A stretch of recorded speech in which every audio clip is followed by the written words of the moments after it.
Este viernes, la ministra Teresa Rivera ha estado reunida con los consejeros autonómicos de Medio Ambiente y saltaron chispas en esa reunión. Todo porque la vicepresidenta, quiere equiparar a la codorniz con el lobo.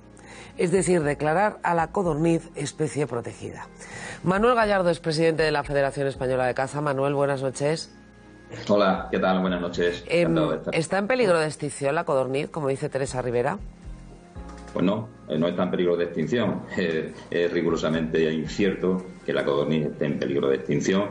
Lo que ocurre es que el Ministerio de Transición Ecológica pues da mucho pábulo y mucho crédito a datos de organizaciones conservacionistas que dejan mucho que desear, ¿no? La codorniz es un ave, una pequeña ave muy especial, con un increíble valor socioeconómico y cultural y medioambiental y ecológico en este país, y los datos de los que se nutre el Ministerio de Transición Ecológica, que vienen de esa solicitud que hace SEO BirdLife. Saben ustedes que esto está regulado, el listado de especies silvestres en régimen de protección especial, está regulado por el Real Decreto 139 de 2011, que establece que cualquier organización puede solicitar que una especie sea declarada en peligro de extinción, pero claro, tiene que aportar datos. Los datos que maneja SEO BirdLife son los datos que provienen del SAGRE, del Sistema de Seguimiento de Aves Comunes Reproductoras, que su metodología no es válida para la codorniz.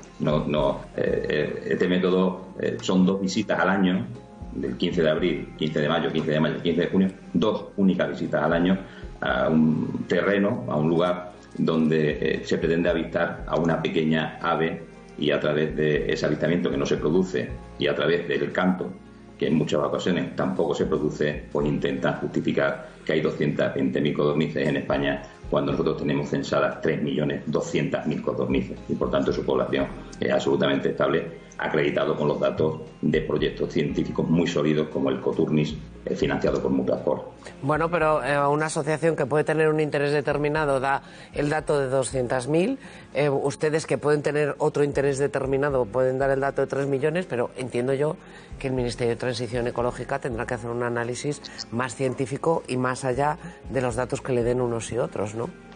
Bueno, debería de haberlo hecho con anterioridad. Lo lógico es que este comité de flora y fauna, incluso el comité científico, pues debería de estar compuesto por especialistas en cada materia, en este caso especialistas en la codorniz.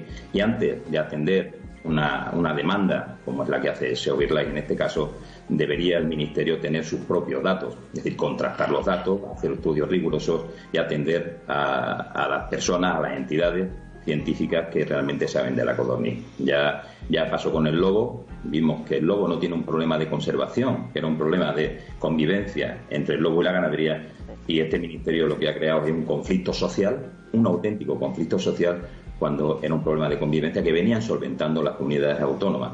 Por tanto, este es el mismo procedimiento. Afortunadamente, gracias a las movilizaciones, obviamente, de las presiones, del trabajo de las federaciones en sus comunidades autónomas, gracias a los datos que manejamos de estos proyectos científicos, y obviamente el Ministerio no ha tenido más opción que aplazar esta decisión. Esperemos que no solo la aplace, sino que la rechace de plano con los datos que realmente son fidedignos en este país. Manuel, le pregunta Manuel. ¿Qué tal? Muy buenas noches. Quería preguntarle casi directamente, más allá de que podamos contar con exactitud el número de codornices, que no sé cómo se puede hacer eso, el cálculo de 3 millones o 200.000, que creo que hay una diferencia sustancial. Más allá de eso, yo le pregunto directamente, ¿esto no es una cuestión ideológica? ¿No es una cuestión ideológica para estigmatizar al cazador, a un sector en España que precisamente cuida del campo, de la cinegética, que mantiene un equilibrio? ¿Hay algo de ese prurito ideológico o de estigmatización de todo un sector, o es realmente una cuestión de naturaleza y de número de piezas que haya de lobos o de codornices? Pues ha dado usted en el clavo. No voy a relatar cómo se llega a esa conclusión de esos 3.200.000 con la participación de 10.000 cazadores, 27.000 muestras biológicas que hemos tomado, 350 anillamientos, es decir, miles de personas censando. Pero sin entrar a eso, tiene usted toda la razón. Esto obviamente viene de ese componente ideológico que proviene de la estrategia animalista de demonizar la actividad cinegética y de sacrificar el mundo rural en pos de un ideario animalista pero perfectamente estructurado, una ruta perfectamente definida, ¿no? Ahora tenemos, por un lado, una línea legislativa donde hay tres líneas, por así decirlo. Tenemos la Ley de Bienestar Animal y mal llamada de los derechos de los animales, tenemos un Real Decreto de núcleos zoológicos y tenemos la modificación de una ley orgánica, la modificación del Código Penal, que todo va en aras a la destrucción, en aras a que la caza deje de practicarse, pero no solo la caza, porque esto trasciende a la caza, esto tiene que ver mucho con el mundo rural. Entonces tenemos por un lado esa estrategia legislativa, esa batería de leyes que pretenden acabar con muchas actividades, no solo con la caza, y por otro lado tenemos esa estrategia de ir estrangulando la actividad cinegética, de tal manera que si vamos declarando, porque nadie va a decir hoy, ningún partido político, ningún gobierno va a decir que se prohíbe la caza en España. ¿La estrategia cuál es? Ir estrangulando la actividad. Hoy la codorniz, bueno, ya fue la tórtola, hoy es la codorniz, mañana será el zorzal, serán la becada, empezando por las aves migratorias, incluso ya tenemos esa intencionalidad de que la perdiz roja, nuestra perdiz roja, incluso también se pudiera declarar en peligro de extinción. Es decir, es una estrategia perfectamente planificada del movimiento animalista que se ha colado en las esferas del poder, se ha colado en las esferas de la comunicación, porque hay medios de comunicación que les atienden como dogma de fe, y se ha colado en las esferas del poder. Tenemos al animalismo en España, y el animalismo es una ideología sin duda que va hacia una sociedad, a generar una sociedad decadente, va a intentar terminar con una civilización que es la nuestra, y si no hacemos frente, pero yo creo que la ciudadanía en general no hace frente a este movimiento, al final yo creo que en la plaza de toros seremos nosotros los sacrificados, y por supuesto la especie científica más emblemática para ellos pues seremos los seres humanos. No me cabe nada, ¿no? Manuel, le hago una última pregunta, le ruego por favor que sea breve. El gobierno de Castilla-La Mancha, que preside un socialista, el señor Emiliano García Paje, ya ha dicho que todas estas iniciativas del Ministerio de Medio Ambiente no le gustan nada. En Castilla y León, por lo menos, hasta donde yo sé, la caza de la codorniz es muy importante. ¿Cuánta gente vive de esto? ¿Cuántos pueblos están abiertos en invierno precisamente y en el otoño, precisamente porque hay convocadas sesiones o jornadas de caza? Económicamente, en vitalidad de la España rural, ¿cómo se puede ver afectada si al final la codorniz se declara especie protegida? La codorniz es una de las especies emblemáticas de determinadas comunidades autónomas y que forma parte de ese paquete de 6.500 millones de euros que genera la actividad cinegética. Más de 200.000 empleos, 400 millones en conservación. Es decir, la caza sin duda tiene una importancia vital para el medio rural, una importancia social, económica, cultural y medioambiental. La caza y la conservación van de la mano. Por tanto, la caza es una herramienta de fijación de la población, y eso es indiscutible. Y tenemos un Ministerio de Transición Ecológica y Reto Demográfico que parece que no ha entendido que el reto demográfico consiste precisamente en mantener a nuestros pueblos y no que agonicen año a año. Por eso es la importancia tan vital que tiene la actividad cinegética en nuestro mundo rural. Forma parte del mundo rural, y el mundo rural va a tener difícil su progreso, su mantenimiento, si le quitamos, le robamos sus herramientas, sus posibles herramientas de desarrollo. Pues veremos a ver en qué queda todo esto. Manuel Gallardo, gracias por explicarnos sus razones y las consecuencias de esa iniciativa que baraja el Ministerio de Teresa Rivera. Gracias. Muchísimas gracias a ustedes, un placer. Un placer. ¿Va a declarar al final especie protegida la codorniz? Yo creo que si me permites, que yo he tenido ocasión, me parece. Bueno, yo creo que no, que va a salir que efectivamente esa tensión. Bueno, ayer algunos consejeros de Castilla y León que trinaban, de Castilla-La Mancha andaban por ahí. Como ha reconocido el representante, es que no sé el cargo que tiene exactamente. Es el presidente de la Federación Española de Gallardo. Parece que ha quedado en suspenso, y en lo que espera es que haya rechazo, y yo creo que va a haber rechazo. Lo del lobo también se quedó en suspenso, ¿eh? Y que eso no se va a hacer. Y de todas formas, hombre, hay cierta contradicción entre, bueno, pues las afirmaciones del representante cinegético y lo que está haciendo el gobierno con iniciativas también de la oposición por la España rural. Nunca había habido tantas iniciativas a favor de la España vaciada. Y esto, además, eso lo unimos al primer debate que teníamos sobre Francia, y tiene algo que ver. Es que si no, van a salir formaciones políticas en defensa de la tierra propia, del lugar.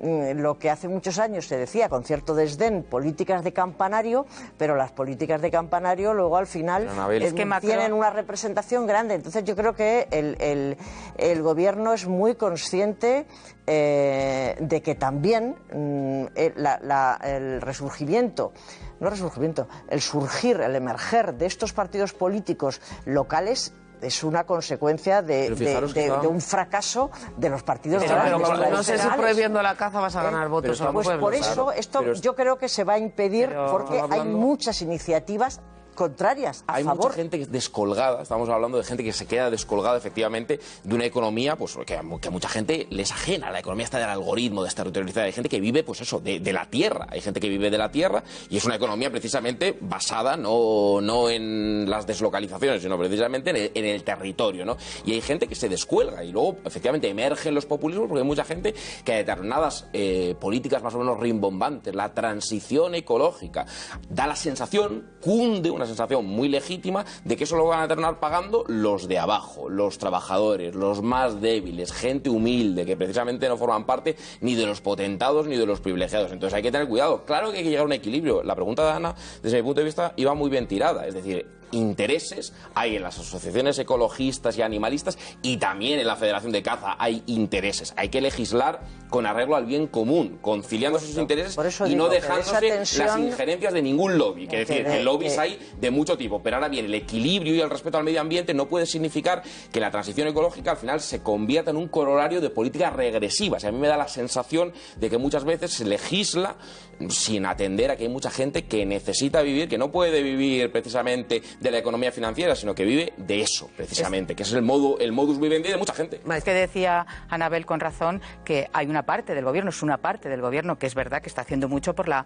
España vaciada o vacía, pero hay otra parte del gobierno que dicta este tipo de políticas que no tienen nada que ver con los intereses. Y probablemente de la no gente. Ha pisado un pueblo en su vida. Nunca. Bueno, son las políticas, las políticas en las que se equipara a los animales a las personas, y eso hay un argumento facilísimo, y es que los animales no tienen obligaciones, por lo tanto no tienen derechos. Eso para empezar. Es una política pijo-progre que hacen unos urbanitas que viven en despachos, que tienen sueldos fijos todos los meses y que no han pisado, como bien decía Guillermo, jamás la tierra, no saben lo que cuesta una cosecha, no saben el dinero que se pierde cuando no tienen ayudas de la Unión Europea, en fin, y todo eso ni lo conocen ni lo saben. Y este es el resultado, que hay una España efectivamente que se empieza a quejar de que ¿por qué estos señores van a dictar esas normas contra mis intereses, que son los intereses de mi familia, que son los intereses de millones de personas que viven del campo y de la agricultura y de la ganadería? Pero era la Francia rural. Y además, perdona Manolo, una cosa, en Francia, que también lo citaba Anabel,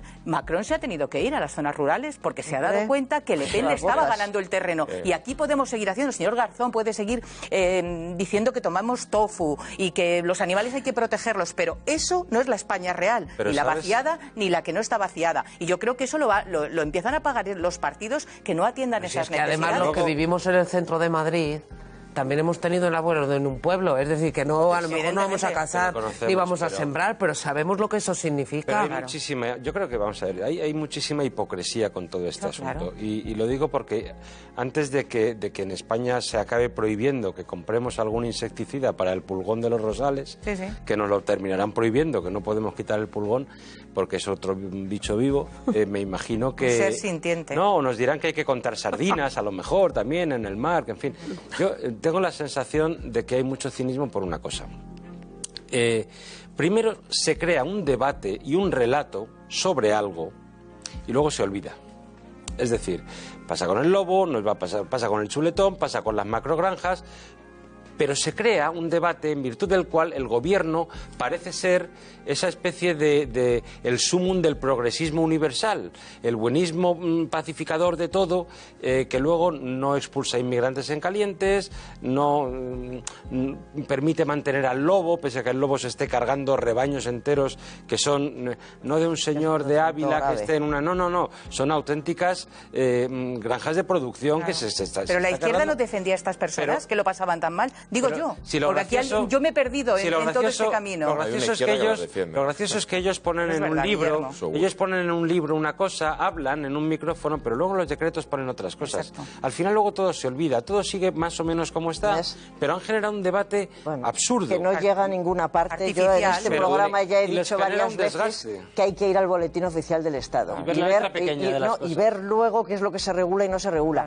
Y por fortuna, a pesar de la política o de las actuaciones hechas en base a algoritmos, al final hay protestas y el gobierno se contiene. O sea, antes de tomar De todas maneras, Anabel, sorprende la preocupación de la ministra Teresa Rivera de Transición Ecológica y Energético y todo lo demás por la codorniz con la que tenemos liada con el gas, el petróleo... Bueno, a menos que se fuera a morir la última codorniz que queda en España, tienes toda la razón, cosas más pero urgentes. Ella llevaría la agenda que le ha preparado un director general y la reunión, como tú decías, será con consejeros de Agricultura. Y entonces tienen que hablar de estos temas. No sorprende no porque, tienen por qué hablar de otros temas. De estos sí que se tienen que hablar. Hay un debate de fondo que plantea Manuel. Pero separan. La verdad, yo no soy tan pesimista en cuanto a la capacidad de contrapoderes entre ellos la protesta para que el gobierno no tome determinadas actuaciones. Una parte del progresismo que yo creo desde mi punto de vista que ha dejado de ser de izquierda, que ha desplazado mucho, y no hay que simplificar, estos son temas muy complejos, pero ha desplazado el eje de las condiciones socioeconómicas y de gente que está perdiendo efectivamente, está perdiendo las condiciones materiales de los trabajadores y que habla o escribe o se dirige electoral y políticamente a otra gente, efectivamente, unas clases más o menos medias, más o menos acomodadas, y no a la gente que vive en las periferias, que tiene un coche antiguo, que efectivamente contaminará mucho. Y no digo que no sea un problema contaminar y el medio ambiente, pero es un problema la vida de ese trabajador, la vida de ese cazador, la vida de personas que ganan 800 euros, 700, que trabajan 12 horas, 13 horas, en las ciudades también, y en las periferias y tal. Y esa gente se siente pues totalmente desafecta y no representada, y por eso aparecen opciones populistas, también de extrema derecha, que atacan esos nichos electorales, y es un problemón también para la izquierda, claro que sí.